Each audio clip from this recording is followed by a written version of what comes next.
শুনলাম ঢাকা নাকি ডাকাইতেছে, আবার সবকিছু লুটপাট করে নিয়ে যাইতাছে। তুমগো বাসার থেকে যে লুটপাট করে নিয়ে যাইতাছে, তোমরা কার বাল ফালাইতাছো কেন? তুমগো বাসায় কি জিনিসপাতি নাই? তোমরা কি ভাত খাও না? তোমরা কি মুরগি মাংস খাও না? তোমরা কি শাকসবজি খাও না? শাকসবজি কাটার জিনিস কি নাই? অনেক মুখদা তো উচ্চারণ করতে পারতাছি না, ভিডিওতে ভায়োলেশন দিয়ে দিব। ডাকাতি করতে এলে খানকির পোলাগো বরাবরই একটা কোবদা দিতে পারো না তোমরা, নাকি শৈলে শক্তি নাই কোনটা? যমুনা টিভির থেকে নিউজটা হই না তো আমি অবাক, কি রে ঢাকার মতো জায়গায় ডাকাইতে আবার ডাকাতিও করে নিয়ে যায়। বুঝলাম যে ডাকাত যখন আহে 4-5টায় আহে তোমগো ফ্লাইটে যখন ডাকাতি করতে আহে, তোমরা কি যাইতে পারো না? তোমরা ব্যালকনিতে যায় ডাক দিতে পারো না যে বিল্ডিং এ ডাকাইতেছে? তখনই তো বিল্ডিং থেকে প্রায় 20-25 জন নাইমে আইবো, ঠিক না?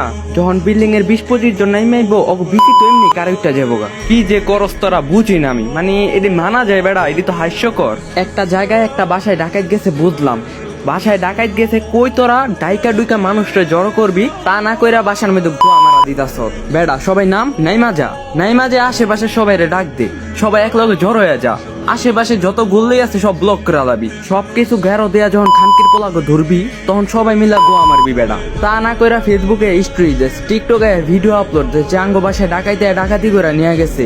তোরা ডাকাত করে ধরবি, তোরা গোয়া মারবি, পরে এটারে টিকটকে আপলোড করবি, ফেসবুকে আপলোড করবি, তো করে দেখা 10 জন মানুষ আরো সাহস পাইব। এখন অনেকেই কইতে পারো তুমি তো জ্ঞান দিতাছো মিয়া, তুমি পারলে কিছু করতা। আমি যদি ডাকাত গো সামনে থাকতাম, আমি যদি কিছু নাও পারতাম, আমার বাসায় একটা খুর রাখতাম, একটা খুর দাও গো পাশা বরাবরই এমন একটা পোজ দিতাম যে বাথরুমে গেল আমার কথাটা মন রাখতো, বুঝছ নাই?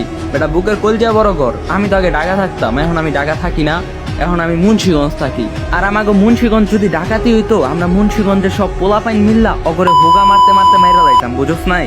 আর সরকার পদত্যাগ করায় কিছু কিছু মানুষ বলতাছে অগ মা চইলা যাওতে নাকি দেশ চলবো না। কেরে খানকির পোলা, তোরা যারা কতি না তগ মা আর যাই করছে নাই করছে, দেশের জন্য অনেক উন্নয়ন করছে, তো তগরই একটা কথা কইতাছি, বাংলাদেশের বর্তমান ঋণ 99.3 বিলিয়ন মার্কেটিং ডলার, আর তগমা গত 16 বছরে দেশ থেকে পাচার করছে 98 মিলিয়ন মার্কেটিং ডলার। তো নেত্রীর জন্য এখন যাগো হোগা চলতেছে, তোরা এই ঋণগুলা পারলে পরিশোধ করিস। তো আমার এই ভিডিওটা যারা যারা নিয়ে সারবা, পারলে আমার একটু মেনশন দিও, আর নাইলে চুরি করে নিয়ে যাও, আমার কোনো প্রবলেম নাই। আর তুঙ্গ বাসায় যদি ঢাকায় দেখে ডাইরেক্ট হোগা মাইরা দিবা, নাইলে খুরদা একটা পাখার মধ্যে পোস্ট দিবা, বাথরুমে গেলেও তোমার কথা মনে রাখবো। যাই হোক, আজকে এই পর্যন্তই, বিদায়, আল্লাহ হাফেজ।